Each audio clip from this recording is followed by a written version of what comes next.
back to the program. It's exactly a minute past 7 a.m. Welcome to the program. Now we are going to take a quick look at what you have on the front page of our local dailies. But today I'm joined in studio by the Lugari Member of Parliament representing the great people of Lugari Constituency, Honorable Nabii Nabwera. Mheshimiwa, welcome to the program.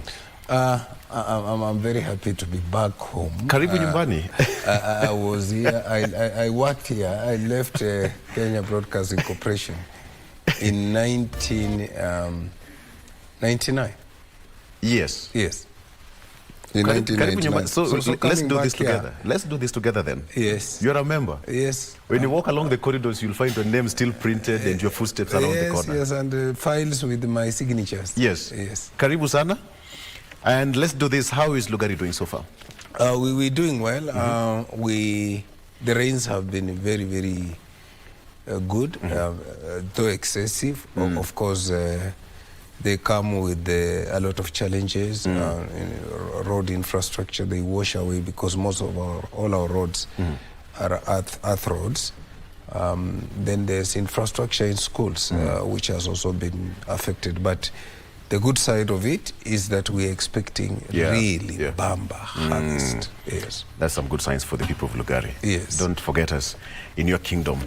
On the front page of the Standard newspaper, let's start with what you have on the front page of the Standard newspaper. Ruto beats retreat amid tax protest. Ruto beats retreat amid tax protests. That is after 6 hours of intense talks with the Kenya Kwanza MPs. President William Ruto pushed to a corner by rejection of the unpopular finance bill, and chaotic protests was forced to withdraw 18 punitive tax proposals, but immediately introduced the new ones while enhancing others. That is a story on the front page of the Standard newspaper. Perhaps you can just raise the paper. You can see that amongst some of them is a 16% VAT. There was a proposal on bread.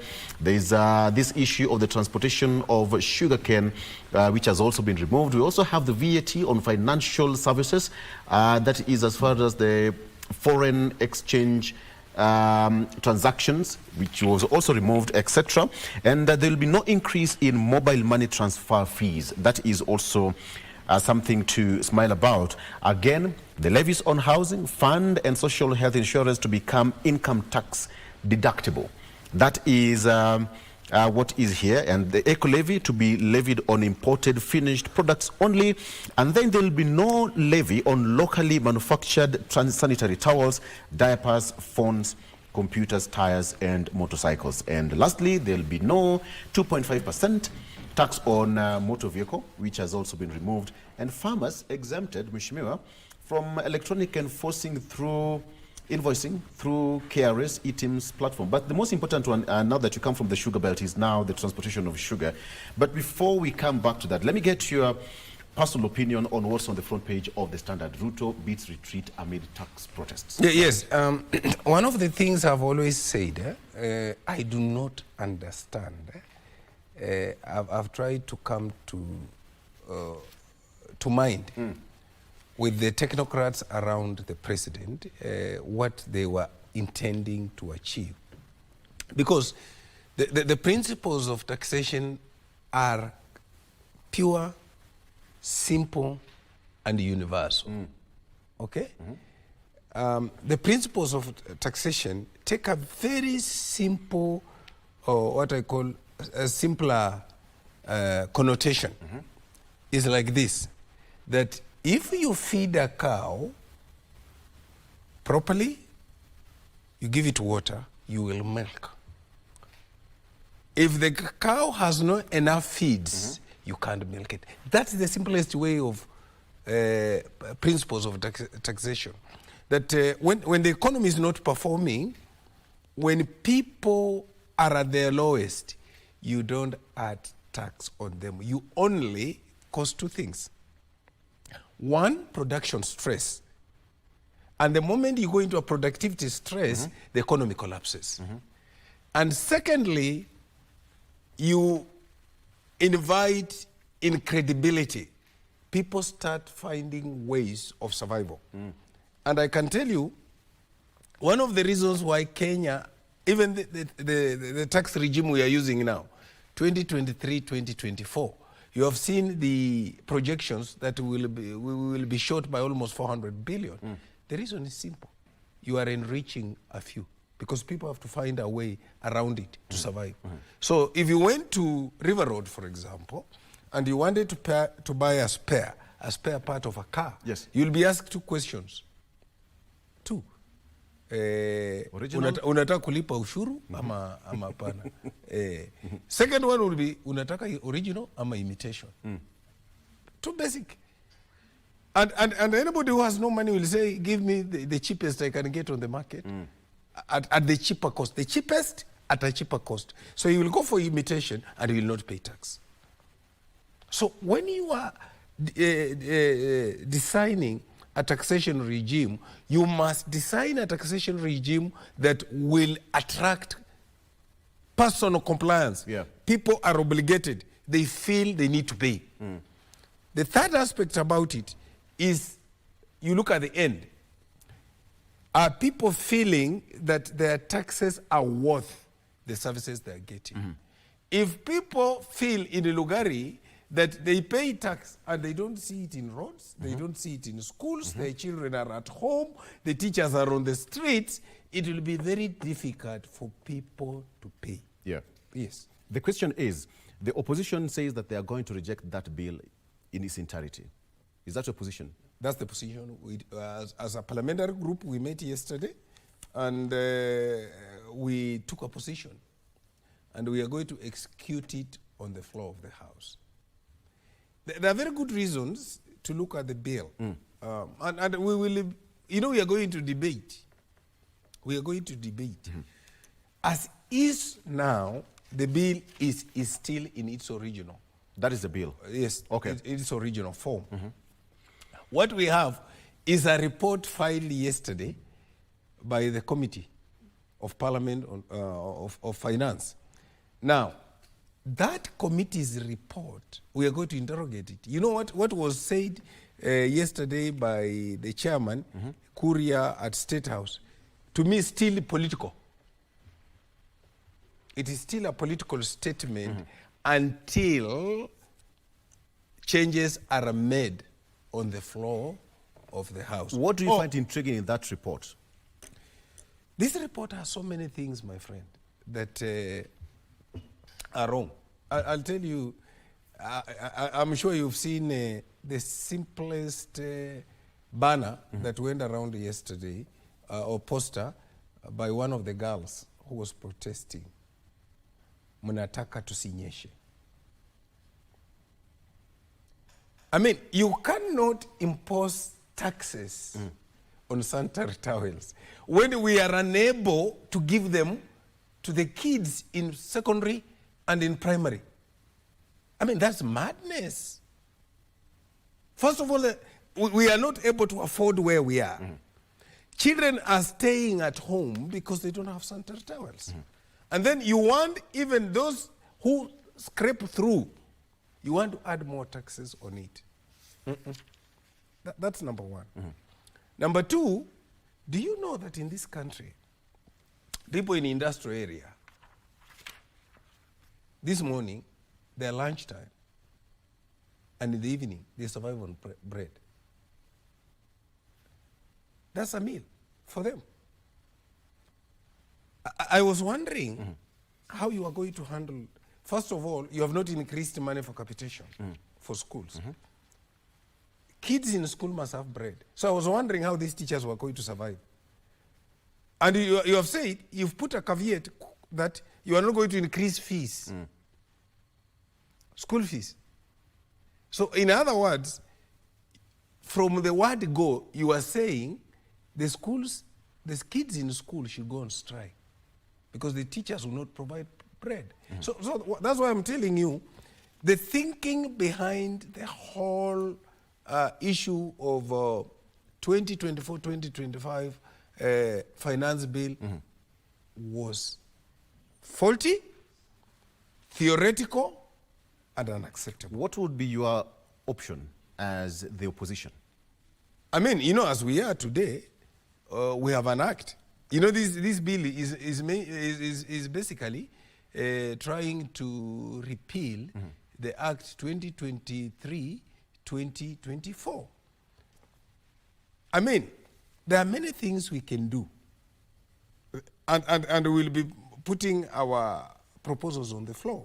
One of them was to expand the tax bracket.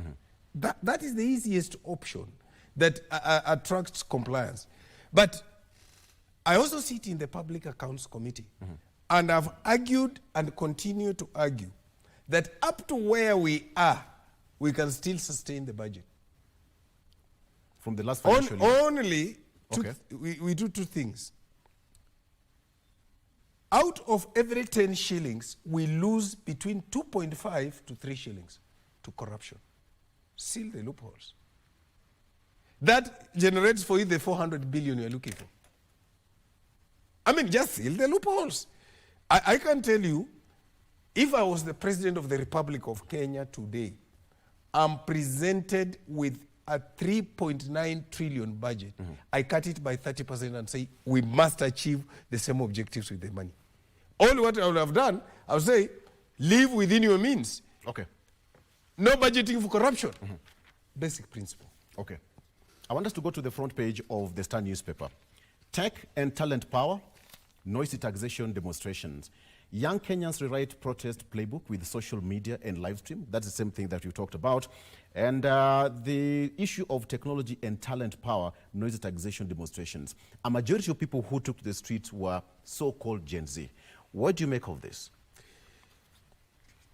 For long, I'm one of the people who is very impressed. I grew up when student power was really student power. Please note, the 2010 Constitution is a product of multipartyism. It is the young generation, under what we called the young tax, that brought multi-party back. When I see this, I only tell the president and his team, please watch. Watch your steps. Do the right things. Young people with technology can cause a revolution. Why? Because their mind is already revolutionized. So what they are doing, they are taking what is in their mind to the public. Yes. They are taking it to the streets. They will take it to parliament. They will take it to our villages. Yeah. So it is a new dawn. Okay. What it means for us in the leadership is that we must up our game. Basic principle. If we don't up our game, we'll all be cleared. When we started the show, we started by the banter that, okay, it was mostly peaceful. There were no looting in the streets. Everything went technology, and they had their rights and their voices heard. Perhaps the right way to demonstrate in Kenya right now, or even moving forward? That's the way to go. But still, police have to up their game. I saw the police trying to band them into Land Rovers and some vehicles. That's not necessary. They were just expressing themselves. Okay. Very quickly, on the front page of the Daily Nation, new face of protests as Ruto backs down. More or less the same as what we have on the front page of the Star newspaper here. New face of protest as Ruto backs down. Their youthful books, the rise of Gen Z, that's what we have here. Their youthful books, dressing, and even the placards that they wielded, trampled, and the stereotype that protests belong to ragtag delinquents who have nothing else to do and are often politicians who are hirelings. And yesterday, Mheshimiwa, they took to the streets in their hundreds, armed with their smartphones, to oppose new tax measures with President Ruto and his ruling Kenya Kwanza Alliance MPs had just made concessions. But the question is, when this is happening and we have new face of demonstrations, I want to ask you from the committee you sit in, what are some of these proposals that you had during the public participation that perhaps one or two of them were anchored in that bill, that report that you're going to debate in the House, and what are some of those proposals that you had and were not captured in that report? Basically, I'll start from the last one. Yes. Many of the proposals on this bill are anti-people. In the sense that you are overtaxing an already taxed community. Yes. Okay? Without improving their lot, without improving their productivity, without giving them a conducive environment to make money. One of the most important things I've said about the regime in where we are is that we cannot be creating a debt-ridden generation. I have a really big problem with the new education funding model. The new education funding model starts to give a child a loan from day one when he goes into university.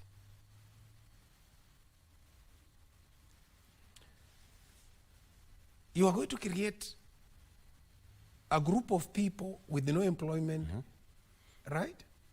But accumulating debt. Yes.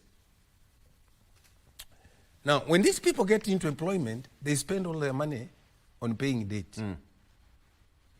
What that means, therefore, Victor, is this: that there will be no saving, so you will continue again depending on foreign debt to run the country. Yes. For you to run a country effectively, ensure you have enough saving. You mobilize the saving for development. You mobilize the pension schemes for development. Yes. But if there is no saving, there will be no money for pension.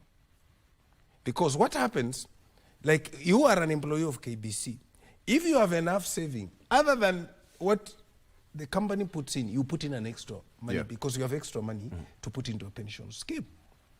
Actually, if we had done that, we would not even have gone into housing levy, because you would have mobilized enough money from the pension schemes to develop housing, affordable housing. Now, one of the key things that I've always proposed, and it was not captured here, that will help all these things around education, you know, we are underfunding education, was to introduce education tax for any profit-making entity. Safaricom, for example, they are depending on labor which has been, produced by the country, right? They are making billions of profit. They need to be paying education tax, which should go back into developing education, infrastructure, into capitation. Look at Equity. Look at KCB. They are making money, I call it immoral profit. When all of us are crying, they are making 18, 20, 30 billion. That is the money from Kenyans. Kenyans must fund the educational system from the monies they make. Okay. Allow me to ask this question. You had your PG yesterday, Mheshimiwa. We did. And as an opposition, you are demanding of a total overhaul of the entire bill. True. And you have a deadline. How are you going to maneuver about this? Is it possible? Are you planning to cripple the entire economy now? Because if you're demanding for an overhaul of the entire bill, then it means that you're going to revert back to the 2024 financial year. I've again told you today, without this bill, are we not running the country?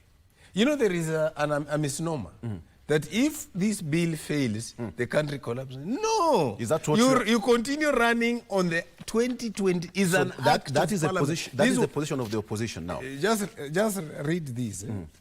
If you read this bill, an act of parliament to amend the law relating to various taxes and duties and for matters incident thereto. And you have a deadline. So you are not creating a new law, you are just amending an existing law. So that is your position. We will be giving options. We also have proposals. Okay. Options. Yeah. We are a responsible, very responsible. You have a deadline until 1 p.m. tomorrow. well, to make the amendments? You know, we have been looking at this thing from the day it was put to the House. Yes. And we have seasoned, and we have seasoned technicians. What are the recommendations? Which ones? For the amendments in that bill? Many. We have recommendations even on billet. We want it reduced. We have on Kinga. We have recommendations on all the proposals that have been provided. Yes. So as opposition, your suggestion is we stick with the last financial year report. And budget. improve where we can. The government has to run. It will run. Where is it going to get the money? Because Up if you to- have up- the le- new... Let me tell you. Up to where we are. Yes. With the changes made yesterday. Up to where we are, with the changes made yesterday, we're still running the economy. True? All right. All what we are saying, can we live within our means? You know, Kibaki taught us a very simple thing. Kibaki taught us that please go to the fundi, buy a dress which you can afford. And that is the same thing the president talked about. No. We live within our means. This is not living within our means. Living within your means means even these lofty projects. Let me give you a simple one. If this thing goes the way it's working, it means we have to reorganize even our budget again, which is possible, right? Have you asked yourself, we build the deputy president's residence with 400 million. You have budgeted for 600 million to renovate. What nonsense is that? You build a house with 400 million. You want to renovate it with 600 million. What madness is that? That's sheer madness. I mean, we have, all we are saying, today, from today, on the floor of the House, we are going to present proposals on how to better this. By the way, let nobody think that the opposition wants to collapse government. This is a very responsible position. Kenya is for all of us. It is not for Kenya Kwanza, it is not for Azimio. Kenya is for all of us. All we are saying, the Wanjiko, the Wanjala who are paying taxes, can we listen to them? Because if you don't listen to them, they will not pay. 3.9 trillion. Did you get your fair share of the NGCDF in the last financial year that is almost expiring? You know, up to now, we still do not have 60 million, actually 84 million. Because the government said they didn't have the money. The treasury did not have enough money to disburse to the constituencies. Let me tell you, the government presented us a budget. That's why we are telling them, don't be overzealous. So don't be overambitious. Yes, sir. Don't be overzealous, don't be overambitious. They presented with us a budget, 23-24, which we approved. We even approved the Finance Act to finance that. And that is where we are having lessons learned. Okay. Okay? So with the last financial year almost going home, you did not receive the fair share, the entire amount for the last financial year. The president said that he wants more money, 3.92 trillion shillings. How is he going to get the money if you're going to use this? And we are telling him, the reason you didn't get money is because you brought punitive taxes, so people didn't comply. So don't continue with that trend. You know, it's like this. You have been using a mechanism to do farming, you don't get the products. Okay. Okay? You want to use the same mechanism to increase acreage, you will still not get the product. What are some of the proposals you had yesterday during your PG? The proposals we have yesterday is that one of them is that you have to make cement cheap. Okay. Okay? You have to make steel cheap. Okay? So the proposals on steel, kilinga, billet, they can't work. Okay? And those are the we are proposals. also saying, you know, Kenyans don't understand something. As much as there was a political glare that we have removed this, The increase of 9 shillings on fuel kills all those things they have done. Very well. Because I'm running out of time. It kills all those withdrawals they have done. Because if you increase fuel levy by 9, please, my brother, your electricity goes up. You like it or not? In 10 seconds, because of time, what should you expect in the floor of the House today and tomorrow? An active, robust debate. I can tell you, I know where, on this one, for this year, please, Victor, don't think it will be them versus us. If you are imagining that there will be Kenya Kwanza versus Azimio, you are misled. Okay. The Kenya Kwanza MPs are in sync with what the public want. So we are going to have a robust debate. Are you sure about that? I'm very sure. Are you sure about that? I'm very sure. Even for them, for the president to have climbed down, you don't know. It's like you're telling him to close the floor. Mheshimiwa, thank you so much for your We are time. going to have a very robust debate. We are watching. And we are saying, I'm asking every Kenyan, including my people, please, every Kenyan, continue sending those messages you did to MPs. You also received, yes, you also received messages? Many. Even when I'm here, they are telling me we are watching you. They are watching you? Yes. 2027 is here. Mheshimiwa, thank you so much for your time. Thank you so much. That is MP, Lugari constituency. We just took a quick look at what we have. The debate is raging on the floor of the House today, and the voting is tomorrow, if I got it right. The voting on the bill is tomorrow. Tomorrow evening. Tomorrow in the year, all right. So we'll be keeping that eye here to take a look at what will be happening. Whether we are going to use the same 2023-2024 financial, the budget, or we are going to go into the new one. We'll be taking a look at that. Let's take a break and we come back. By the way, have you updated your token? Mike Migu is going to ask that question even further. Stay with us. I'm Victor Oloo. Good morning.